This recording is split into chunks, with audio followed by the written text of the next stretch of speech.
Jadi stem cell itu adalah sel punka ya. Jadi sel punka atau stem cell itu adalah sel yang sangat muda sekali. Dia sangat muda.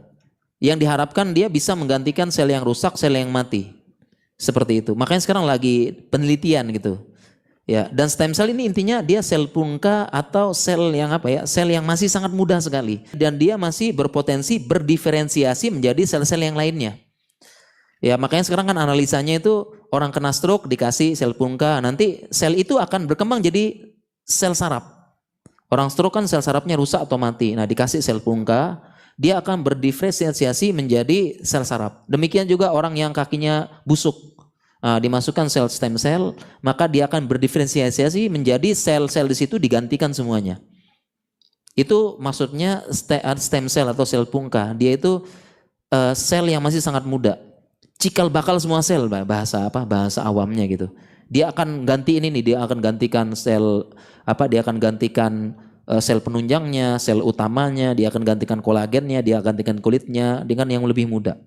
Makanya kan sekarang stem cell itu baru penelitiannya bisa tadi ngobatin stroke, ngobatin jantung, kemudian yang kakinya busuk, dan sebagainya. Nah, salah satunya adalah untuk kecantikan.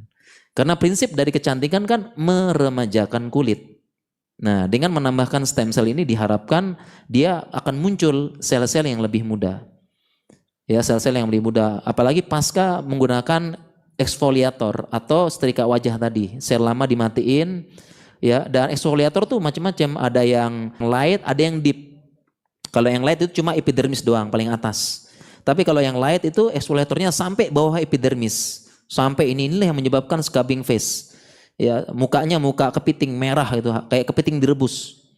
Nah, setelah itu baru dikasih stem cell. Harapannya dia tumbuh baru dan lebih remaja seperti itu. Nah, stem cell ini dua sumbernya. Pertama, plasenta manusia. Karena di plasenta itulah masih muda. Yang kedua dari embrio. Jadi sperma sama ovum yang baru ketemu jadi embrio. Nah, itu dari situ sumbernya stem cell. Kemudian yang ketiga sumber stem cell dari sumsum tulang. Disitulah sel-sel muda. Sel-sel pungkanya, sel-sel ininya. Jadi diambil. Nah, sehingga kalau kita bahas stem cell, kalau sumbernya dari darah kita udah bahas tadi. Yang kedua sekarang kita bahas dari plasenta. Dari plasentanya. Dan plasenta sama embrio. Seperti itu. Ya. Nah, kalau plasenta, jadi plasenta bayi. Ya, itu di situ kan masih muda banget. Itu diambil sel punkanya yang masih muda. Nah, saya bacakan fatwa, Syekh Utsaimin ditanya tentang ma hukmul ihtifaz al-bil musyawamah li ijali sardon wa izalati taja'idil wajah. Fatwa Syekh Utsaimin, apa hukum menyimpan plasenta? Untuk apa? Untuk mengobati kanker katanya. Nah, karena plasenta ini nanti akan diambil stem cell-nya untuk mengobati kanker. Karena salah satu penelitian stem cell ini untuk kanker. Yang kedua, li izalati taja'idil wajah, untuk menghilangkan kerutan wajah. Bahasa Arabnya kerutan wajah itu taja'id. Apa hukumnya? Ya, menggunakan plasenta. Jawaban beliau, az-zahiru annahu la ba's. Tidak apa-apa pakai plasenta. Ya, seperti itu. Kemudian ditanya lagi, hal tantabiqu alaihi qaidah ma qutiya min hayyin fahuwa mayyit. Apakah berlaku kaidah apa yang diambil dari orang yang hidup maka dia mati? Ya, maka jawaban beliau al-adamiyu maitatuhu thahirah. Ya, manusia itu mayatnya suci. Ya, apalagi plasenta itu bukan bagian dari manusia karena dia cuma sekedar talinya doang. Jadi plasenta itu bukan manusia. Seperti itu. Ya, makanya intinya beliau mengatakan zahiru annahu min jinsil azafir wasir. Intinya beliau mengatakan tidak apa-apa seperti itu ya. Jadi menggunakan plasenta boleh. Beliau mengatakan plasenta boleh seperti itu. Ya.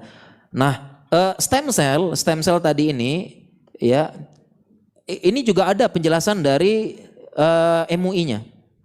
MUI stem cell. Nanti kita bacakan fatwanya, bahasa Arabnya stem cell itu al-khalaya juz'iyah. Ini bahasa Arabnya. Jadi kalau mau nyari fatwa ulama, masukin kata kunci al-khalaya juz'iyah stem cell. Nah, jadi stem cell itu sekarang itu masih setahu saya masih tahap penelitian. Tidak sampai penelitiannya yang mungkin meta analisis. Ya, sebagian mengatakan penelitiannya baru RTC, randomized clinical trial. Waduh, ini mulai istilah-istilah ya. istilah-istilah penelitian ya. Artinya randomize itu belum sampai penelitian yang tinggi. Artinya belum karena masih randomize, RTC itu. Jadi stem cell itu bahasa enaknya sampai sekarang masih tahap penelitian. Ya, masih tahap penelitian. Jadi kalau ada klaim-klaim yang pasti gitu, nah ini kita minta bukti ilmiahnya seperti itu. Itu kata teman-teman saya seperti itu. Tentang stem cell. Ya, stem cell. Dia belum sampai, apalagi belum sampai tahap tingkatan meta analisis belum. Ya, karena tingkat penelitian tertinggi itu meta analisis. Seperti itu. Nah, jadi dan saya ringkasnya aja deh nih. Waduh, ini masih panjang ya. Kita belum tanya jawab, belum ujian. Ringkasnya, ini saya baca kalau MUI ya. Ya, MUI itu masih sama. Masih sama. Intinya kalau dari darah, stem cellnya dari darah itu nggak boleh MUI. Ya, karena MUI masih tetap berpegang dengan mazhab Syafi'i bahwasanya darah manusia pun najis seperti itu. Ya. Dan sama di sini saya bacakan fatwanya, hukumnya boleh untuk pengobatan. Ya, hukumnya boleh untuk pengobatan. Dan yang lain-lain untuk mengobati penyakit degeneratif, untuk rekonstruksi. Ini saya bacakan fatwa MUI ini boleh. Ya, dia boleh dengan syarat stem cellnya itu diambil tadi dari plasenta bayi yang keguguran tidak sengaja. Bukan sengaja digugurkan. Seperti itu. Ya. Kemudian dari dari sisa embrio yang tidak terpakai pada proses inseminasi buatan atau bayi tabung. Dan atas persetujuan suami istri tersebut. Ya, jadi sumber stemnya dari situ. Tapi kalau saya pribadi ringkasnya stem cell, kalau saya melihat dari sisi kedokterannya. Saya sudah diskusi dengan banyak teman.